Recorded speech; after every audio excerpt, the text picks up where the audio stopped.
Hello বন্ধুরা, আমি গৌরব। আমার চ্যানেল জিএম আপডেটে তোমাদের সকলকে স্বাগত। তো আপডেট দেওয়ার আগে যেটা বলে রাখবো, এখনও পর্যন্ত যারা আমার চ্যানেলটিকে লাইক এবং সাবস্ক্রাইব করনি তারা অবশ্যই চ্যানেলটিকে লাইক এবং সাবস্ক্রাইব করে দাও, এবং যারা ভিডিওটি দেখছো তারা কিন্তু মাঝখান থেকে স্কিপ না করে পুরো তথ্য পেতে সম্পূর্ণ ভিডিওটি কিন্তু পুরোটাই দেখো শেষ পর্যন্ত। তো যে আপডেট রয়েছে, যে কিছুদিন আগেই ভারতের প্রতিরক্ষা যে গবেষণা উন্নয়ন সংস্থা রয়েছে, সেখানে বিষ্ণু প্রকল্প, তার আন্ডারে কিন্তু সবচেয়ে উন্নত হাইপারসনিক ক্রুজ যে ক্ষেপণাস্ত্র তা কিন্তু পরীক্ষা করা হয়েছে, এবং যেটি কিন্তু ক্ষেপণাস্ত্রটি ম্যাক 8 গতি অর্থাৎ প্রায় 11,000 কিলোমিটার পার ঘন্টা এই গতিবেগে কিন্তু আঘাত করেছে। এবং যেহেতু কম উচ্চতায়, ফলে সেটাকে কিন্তু র্যাডারে ধরাও কিন্তু খুবই শক্ত ব্যাপার। আর ভারতের এই রকম একটা দুর্ধর্ষ হাইপারসনিক মিসাইল, সেখানে পাকিস্তানের দৃষ্টিভঙ্গি, অর্থাৎ পাকিস্তান কিন্তু ভীত। আর হবে নাই বা কেন, আগে যখন ব্রহ্মসের, এটা তো হাইপারসনিক ক্রুজ মিসাইল পরীক্ষা করেছে, যদিও ভারতের পক্ষ থেকে স্বীকার করা হয়নি, অস্বীকার করা হয়েছে, কিন্তু এই যে এর আগে যে ব্রহ্মস সিঁদুর অভিযানে ব্যবহার করেছিল ভারত, সেটা কিন্তু হাইপারসনিক ছিল না, সেটা ছিল ক্রুজ মিসাইল সুপারসনিক।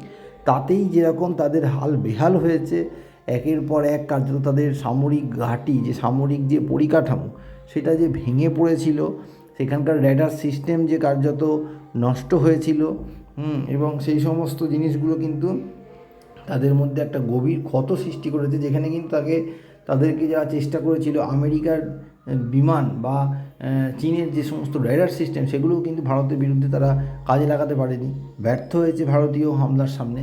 ফলে তাদের এর ফলে কিন্তু এখন তারা যেটা বলছে, যে এটা কিন্তু নাকি আঞ্চলিক শান্তি নষ্ট করবে, একটি উত্তেজনা সৃষ্টি করবে, এইগুলো কিন্তু পাকিস্তান বলছে। অর্থাৎ পাকিস্তান কিন্তু ভীত, এবং সেই জন্যই কিন্তু তারা এই কথাগুলি তারা বলছে।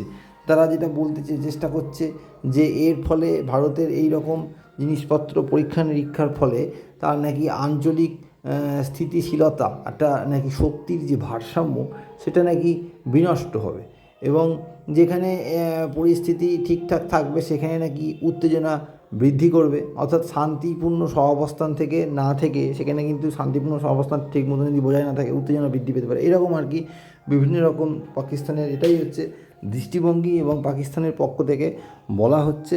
আসলে সেনাবাহিনীর পক্ষ থেকে স্বীকার করা হোক বা না হোক, এটা ঠিক কথাই যে একটি হাইপারসনিক ক্রুজ মিসাইল অত্যন্ত শক্তিশালী, এবং যেটা হচ্ছে যে কার্যত আমেরিকা বা এরকম বিশ্বের তাবড় দেশের কাছে আছে এই রকম শক্তিশালী ক্ষেপণাস্ত্র, সেই ক্যাটাগরির মধ্যে কিন্তু ভারতও ঢুকে যাচ্ছে, যেটা কিন্তু মানতে পারছে না পাকিস্তান।